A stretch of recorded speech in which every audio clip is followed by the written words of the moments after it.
50% of Indians are not moving. It's dangerous. I'll tell you why.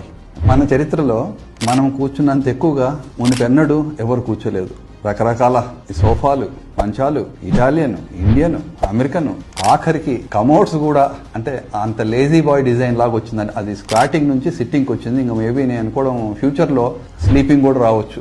ఈ మధ్య కాలంలో నేను క్లినిక్లో అబ్జర్వ్ చేసేది ఏంటంటే, అది ఏజ్కి సంబంధం లేకుండా, అది టీనేజర్స్ కావచ్చు, మిడిల్ ఏజ్ వాళ్ళు కావచ్చు, వయసులో ఉన్న వాళ్ళు కావచ్చు, వాళ్ళను హ్యాబిట్స్ పరంగా చూస్తే మీరు తింటున్నారా, స్మోక్ చేస్తున్నారా, డ్రింక్ చేస్తున్నారా, అవే కాకుండా నేను అడిగేది కామన్ క్వశ్చన్ ఏంటంటే, ఇప్పుడు మీరు ఎంత యాక్టివ్గా ఉంటున్నారు, ఫిజికల్గా మిమ్మల్ని మీరు ఎంత యాక్టివ్గా ఉంచుకోగలుగుతున్నారు అనేవి అడుగుతున్నాను.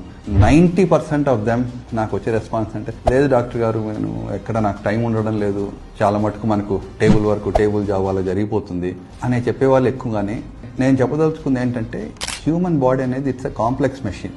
ఆ యొక్క కాంప్లెక్స్ మెషిన్కి మనం పని చెప్పకపోతే అది ఖచ్చితంగా తుప్పుపడుతుంది. అంటే దీనివల్ల నేను మీకు చెప్పేది ఏంటంటే, అర్జెంటుగా మీరు మ్యారథాన్లు పరిగెత్తమని నేను చెప్పడం లేదు, కానీ కూర్చున్న దగ్గర నుంచి లేచి కొంచెం ఫిజికల్గా యాక్టివ్గా ఉండండి చెప్తున్నాను. ఓకే, ఇంత చెప్పిన తర్వాత కూడా మీరు నేను కదలలేనంటారా? సరే, ఏం జరుగుతుందో చెప్తాను. దీనివల్ల ఏమవుతుంది, బాడీలో ఉన్నటువంటి ప్రాసెస్ అన్ని స్లో అవుతాయి. స్లో అవడంతో ఏమవుతుంది, ఇన్ఫ్లమేషన్ పెరిగే అవకాశం ఎక్కువ ఉంటుంది. క్యాన్సర్కి మనము సులువైన మార్గంని క్రియేట్ చేసేటటువంటి ఒక అవకాశాన్ని మనం క్యాన్సర్ కల్పిస్తున్నట్లు అవుతుంది. ఇక మీ ఇష్టం, ఆ పైన మీ అదృష్టం.